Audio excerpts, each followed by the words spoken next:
play scales flat, and this particular Courante has so many scales. So just looking at the right hand, you could see, I'm going to play it flat first to show you how it's a robot. Doesn't work. It has a little dip in it, and I'll go. Makes a huge difference. Even if you go fast, it'll be a little bit sized down. You won't see a severe dip. You'll see a light dip.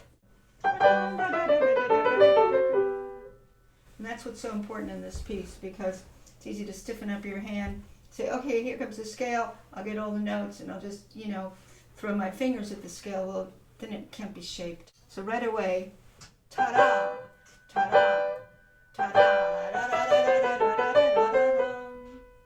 And then bum, bum, ba-da, bum, bum. Put a slur there. And the left hand overlaps that. Bum, ba-da, bum. Here comes the scale. Do the same thing. So it's never a flat hand and throwing fingers at the notes like bullets. It's like shaping the notes. That's why when we do regular scales, why we shape them, because we're going to put them right into the different pieces. So you have the subject.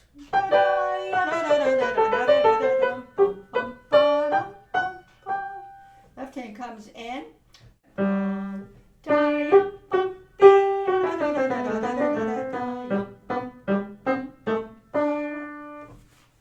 And so you already established the shape of the right hand. The left hand's going to overlap, come in the second bar as counterpoint. And so you're going to shape both hands in the scale.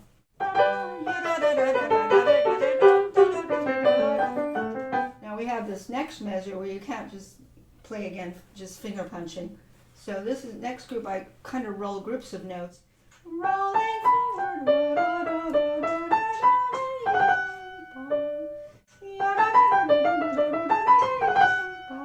You see how I do that? Lots of wrist rolls. Meanwhile, the left hand's going. Up.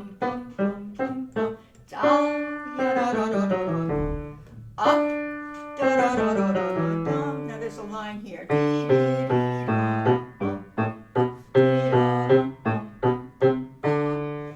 And so I played that absent the common tones.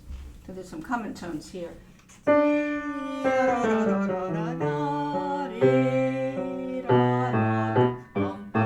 Slurring free.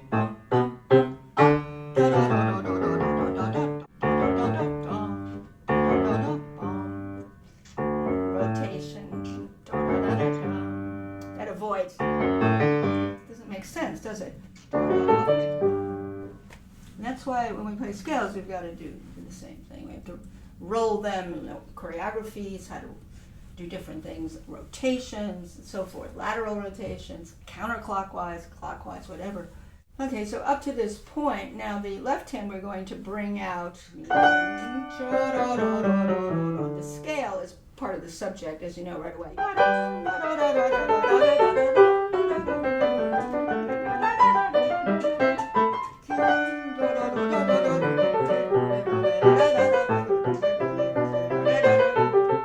Look what I do here.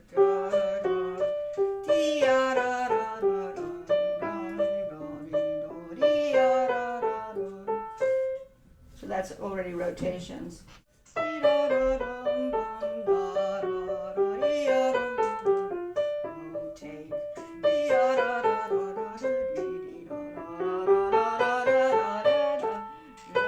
Inner voice.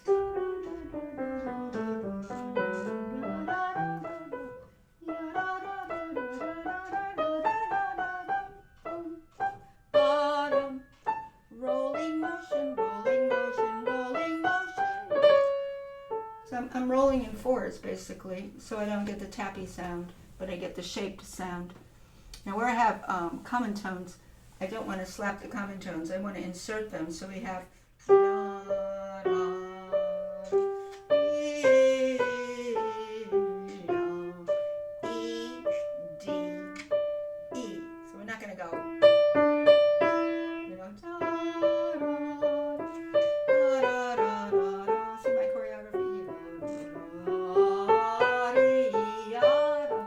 push, inner voice, voice. Rolling forward, rolling forward. Da-dum, rolling forward, rolling forward.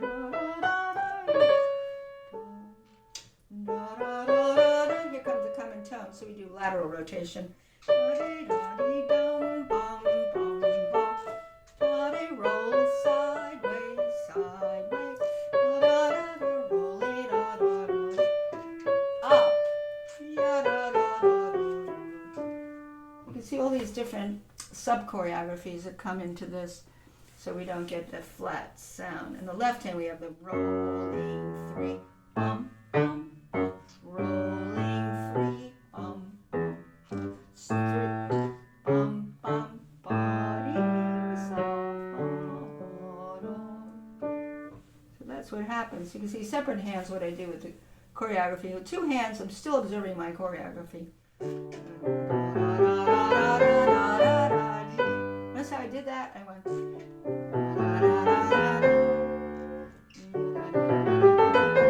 You see that?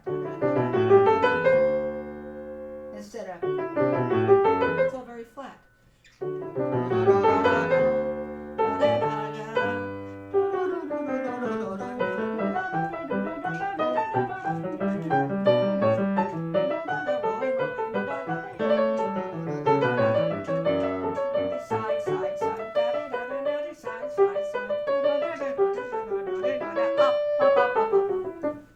This is what this piece involves, all different choreography. And we can bring out here,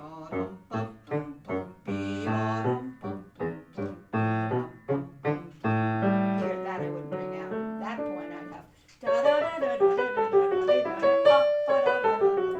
And you have to decide what I want to bring out.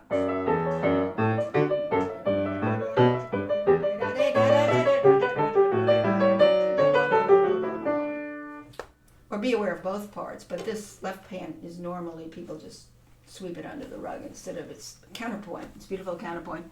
Whereas the right hand's also interesting.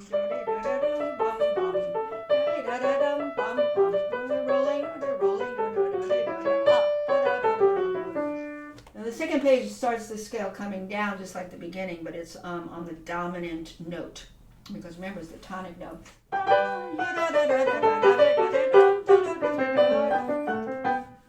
Now the left hand is E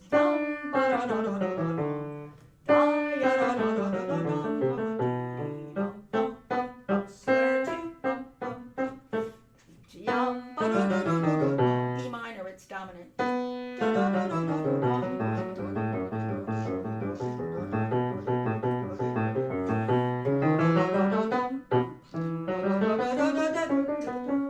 So wherever you have scales, you're shaping them, just like we did on the first page. And sometimes the scales overlap between the hands and they come together, so they converge. And that's where you get the climaxes, where the hands converge with the scales at the same rhythm. So that's important. I showed you the choreography.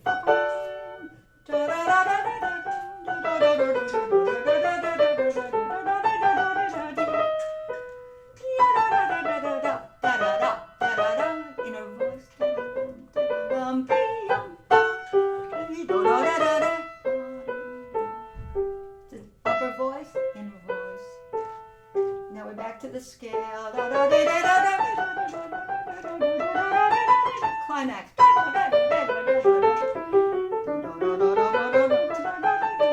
side, side, side, roll, side, side, side, up. I could do this in slow motion, but you can pretty much see from this view what I'm doing. So again, when you have common tones, you don't want to punch the common tones, but the moving tones, you're listening for moving tones in between common tones. So that's where the wrist, either lateral or forward wrist motions, wherever it applies, stops the common tones from poking out and allows you to bring out the every other notes that are between the common tones.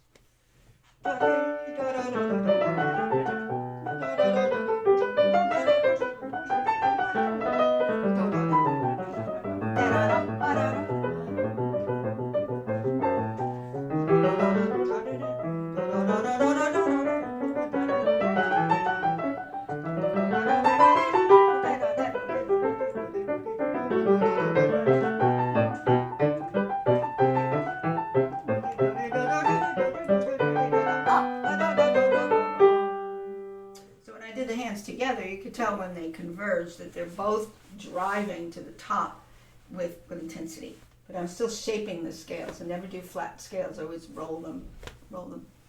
So I think that pretty much shows, at least this view, shows that I know when I play both hands, you can't see the right hand, but that's why I was trying to show separate hands. But these places,